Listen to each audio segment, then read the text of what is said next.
ก็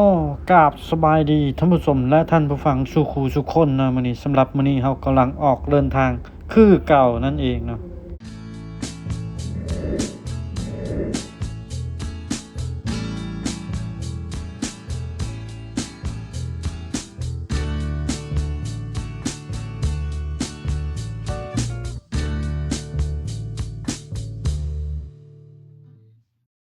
ก็สำหรับคลิปนี้ก็กำลังออกเดินทางคือเก่าเนาะมื้อนี้เราก็สิออกเดินทางไปบางละมุงชลบุรีหรือว่าบางแสนนั่นเองเนาะมื้อนี้เราก็มาฮอดเส้นอ่บางแสนแล้วเนาะกำลังสิขี่รถเข้าไปเนาะก็ค่อนข้างจะรถค่อนข้างจะหลายเนาะนิดนึงเนาะมื้อนี้เพราะว่าเป็นวันเสาร์แล้วก็วันอาทิตย์คนสิมาเที่ยวหาดบางแสนนี่หลายอีหลีเนาะมื้อนี้เราก็ได้มีโอกาสมาถ่ายทำหรือว่าถ่ายวิดีโอให้ทุกคนได้เห็นว่าประเทศไทยบางแสนทะเลเป็นจังไรแน่เนาะหรือว่าบรรยากาศในทะเลมันเป็นประมาณใดเนาะมื้อนี้เราก็ออกเดินทางกันมาได้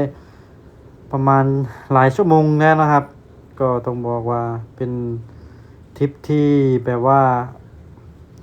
รอคอยมานานนะครับกว่าจะได้ทำคลิปนี้ขึ้นมานะครับวันนี้เราก็มีโอกาสได้มาถ่ายทำให้ทุกคนได้เห็นได้เบิ่งได้ชมเนาะโดยใครอยู่แล้วก็อย่าลืมกดไลค์กดแชร์กดติดตามกันไว้ในเด้อเพื่อจะไม่พลาดคลิปใหม่ของเราเนาะมื้อนี้เราก็อยู่ข้างหน้าบางแสนแล้วตัวนี้เป็นวงเวียนของบางแสนเนาะที่ไปมาฮอดแล้วก็ต้องมาเห็นป้ายใหญ่ๆข้างหน้าเฮานี่แหละเนาะป้ายบางแสนที่เฮาขี่ผ่านมามันเป็นวงเวียนเนาะวันนี้เราก็สิหาหม้องจอดรถสำหรับมอไซค์ก็สิหาจอดง่ายอยู่น้อยหนึงเนาะแต่สำหรับรถยนต์ก็ต้องวนได้วนอีกวนหลายรอบอยู่เพราะว่าสถานที่จอดรถมันบ่ค่อยมีเนาะมันมีอยู่แต่ว่ามันคนมันหลายเนาะมันก็เลยสถานที่จอดรถมันก็เลยบ่ค่อยมีปานใดวันนี้เราก็มาฮอดนี่แล้วสถานที่จอดรถมอไซค์เฮาเนาะหรือว่ารถจักรนั่นเองเนาะเราก็มาฮอดมาจอดมาถึงก็เป็นที่เรียบร้อยวันนี้เราก็สิพาทุกคนย่างเบิ่งภาพบรรยากาศเนาะในบางแสนเฮามาก็ประมาณเกือบเที่ยงเนาะ 11:30 นแล้วเนาะแดดก็คงจะจ้าร้อนนิดนึงเนาะสวัสดีเนาะมื้อนี้ก็ต้องบอกว่ามาบางแสนเนาะก็เป็นทริปที่แบบว่าได้สาวแดงกลับไปเนาะวันนี้ครับขี่รถมาคือเก่าเนาะเพราะว่าเฮามาจากกรุงเทพก็ไกลพอสมควรเนาะวันนี้ครับก็สิมาแบบว่าย่างเบิ่งโดยรอบเนาะว่าบางแสนอย่างที่เราเคยย่างไปย่างมาสิเปลี่ยนไปสำไรเนาะที่ทุกคนเห็นกันเนาะประมาณนี้เสียงกับบอกว่าขออภัยในนิดนึงเนาะเสียงกับเพื่อนนี่สากันมาเนาะกับหมู่เพื่อนที่แบบว่ามาตอนรับเนาะก็เลยว่าเสียงแหบอะไรนี่ต้องกราบขออภัยนะเพราะวันนี้ก็ตื่นมาหน้าตาสิประมาณนี้โปรดแบบว่านักท่องเที่ยวกำลังเดินเข้ามาเนาะวันที่แบบว่าวันอาทิตย์นะที่แบบว่ายางเป็นยางทุกวันเสาร์มาเล่นกลับได้ไปดูแล้วก็อย่าลืมกดไลค์กดแชร์บอกว่า220 บาทก็กดติดตามไว้นะเนาะเพราะว่าเฮ็ดคอนเทนต์ที่มันดีๆให้ทุกคนเลยเห็นเรื่องกันเนาะที่ผ่าประกันได้ก็ต้องขออภัยไว้นั้นเนาะนี่ครับแบบสิมันยางแบบว่าชมบรรยากาศนะคือก็แบบว่ามาเที่ยวทะเลก็คือ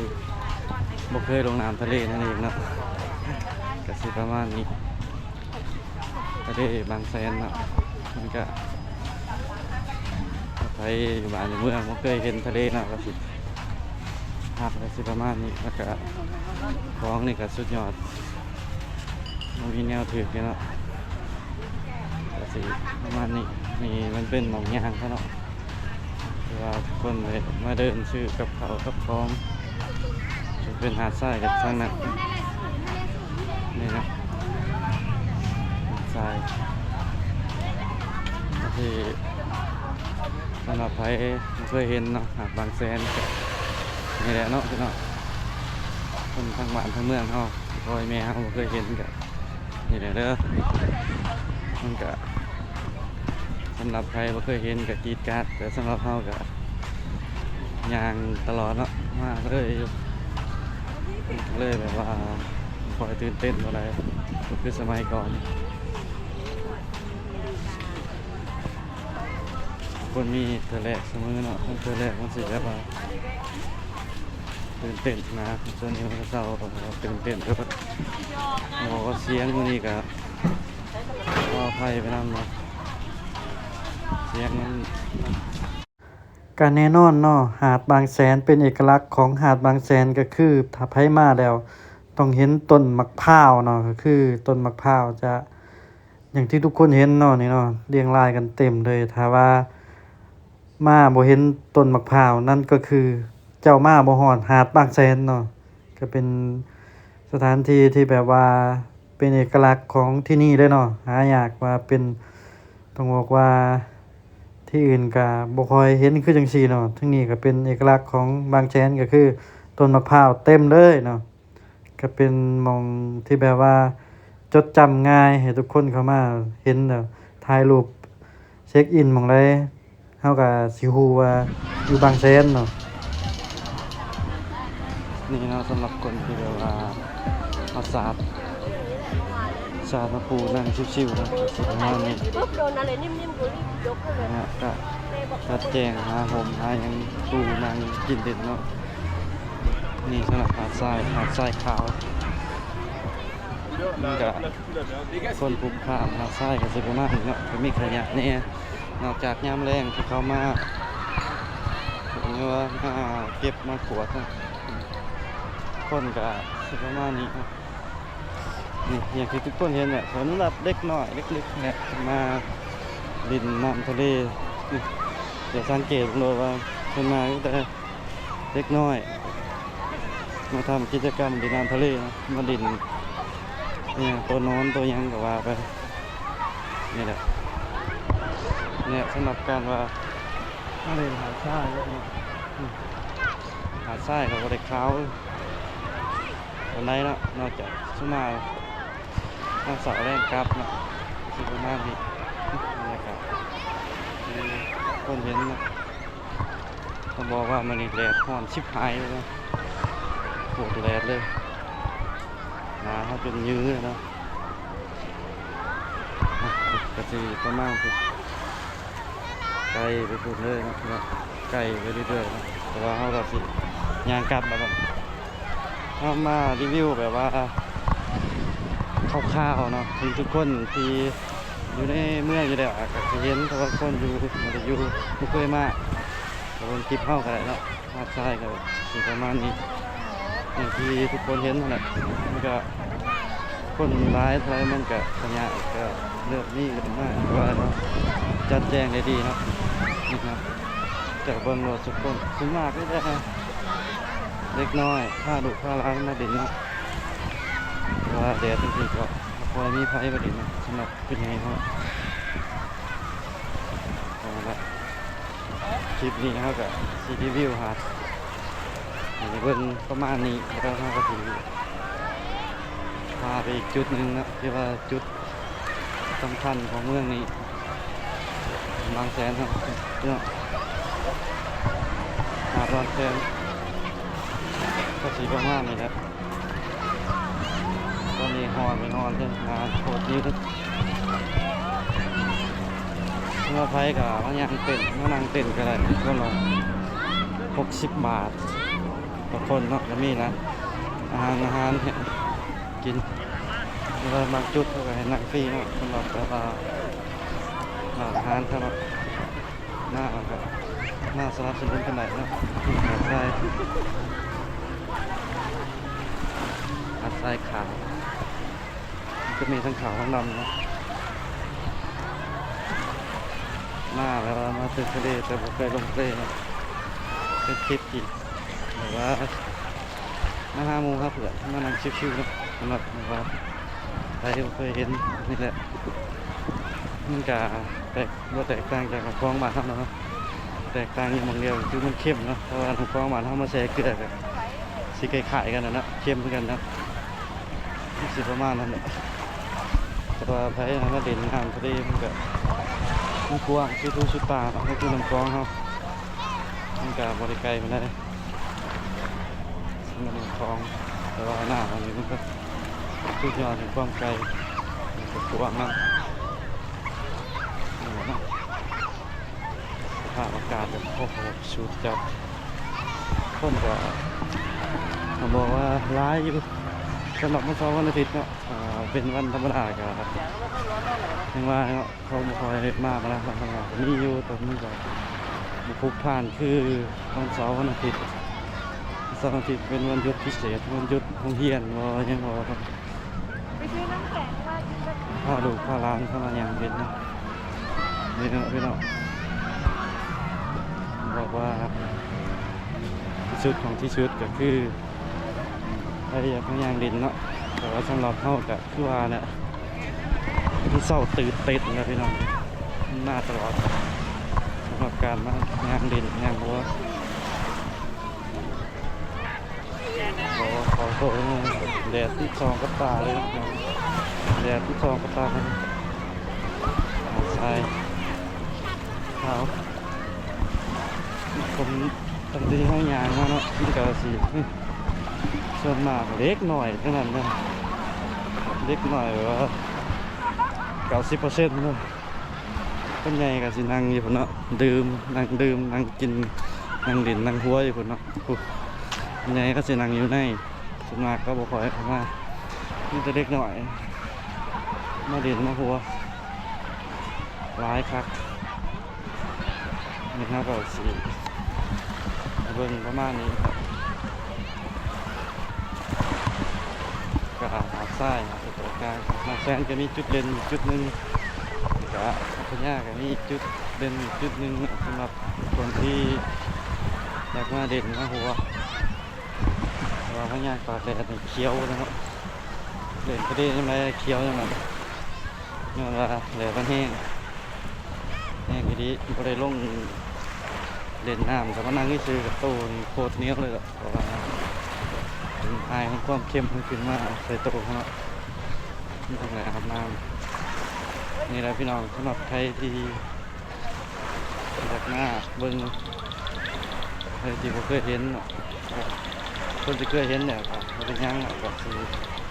ตื่นเต้นคนบ่เคยเห็นก็มีจุดที่แบบว่าเขามันยางแสดงอยู่แล้วยางแสดง มันใกล้ไม่มันใกล้ แสดงมันก็ตื่นเต้นอยู่แล้วเนาะสำหรับคนถ้าตัดรีวิวให้ประมาณนี้นะคนเนาะนั่นแหละขอเชิญชวนนะต่อไปอย่างมากใส่งบบ่ได้นะก็คือว่าอะไรรถสาธารณะก็มีเนาะงบกี่บาทนี่เนาะก็คนหนึ่งรถส่วนตัวก็สบายเนี่ยเฮ็ดยังก็ได้ไปซื้อช่างก็ได้เนาะสำหรับอันนี้เขาก็คิดมาเท่านี้แหละนี่แหละของการมาเที่ยวทะเลที่เขาลงน้ำทะเลซ้ำกับบริเวณมาเที่ยวเนาะซ้ำก็มาบริเวณหอดไม่หอดทะเลเลยมานั่งชิวๆนี่นะที่นั่งมันก็ไม่ได้แพงเกินตัวสำหรับใครที่มาแต่ว่าเขาจะมาประกาศนี่เลยคือการมาเที่ยวบางแสนจะมีจุดเล่นอยู่จุดหนึ่งก็คือต้นมะพร้าวเต็มเลยนะเพราะว่าใครมาเห็นแล้วก็นั่นแหละมาหอดมาถึงเลยบางแสนมาหอดแล้วก็ต้องแน่นอนเนาะว่ามีมาหอดแล้วก็มีการจากลาคลิปนี้เขาก็15ไปอีกจุดนึงไปเลยกาตอนนี้เฮากำลังมาอีกจุดหนึ่งเนาะเป็นจุดที่แบบว่าไผมาบางแสนแต่ก็บ่ควรพลาดมาเบิ่งวิวเนาะนี่ก็คือจุดที่เขาเอิ้นว่าเขาสามมุกเนาะก็คือจุดใกล้ๆกับหาดบางแสนนั่นแหละเนาะขี่รถมาแป๊บเดียวบ่ถึง5 นาทีเนาะก็ฮอดแล้วเนาะ เป็นจุดที่แบบว่าทุกคนมาก็บ่ควรพลาดเนาะเขาสามมุกขึ้นชื่อเรื่องของลิงนะครับ ลิงก็ค่อนข้างจะหลายหน่อยหนึ่งเนาะหลายอีหลีแหละแต่ก่อนเนาะสมัยนี้ก็บ่ฮู้ว่ายังเหลือหลายเหลือน้อยส่ำใดลิงเนาะเราก็บ่ค่อยฮู้มื้อนี้เราก็สิพามาชมวิวบางแสนนั่นเองเนาะนี่คือวิวของมุมเขาสามมุกนะครับนี่เนาะก็สิประมาณนี้วิวที่เราเห็นแต่ก่อนผมบอกว่าแต่ก่อนเคยมีลิงหลายนะอยู่นี่แต่ว่าชั่วโมงนี้จักไปใช้ไปแล้วมีอยู่แต่ว่ามันก็มันสิไป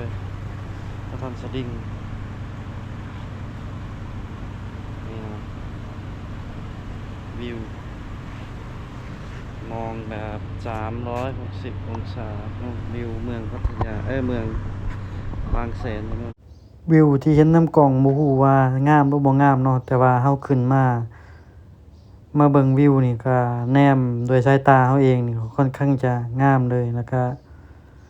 แนมได้หลากหลายเนาะนี่แหละสำหรับพื้นที่ที่ว่าเบิ่งวิวทุกคนก็มาเบิ่งหลายคนอยู่เนาะสถานที่มันก็อย่างที่เห็นเพิ่นก็มาตลอดที่ลำปางนี่เนาะท่านผู้ชมเขาสามมุก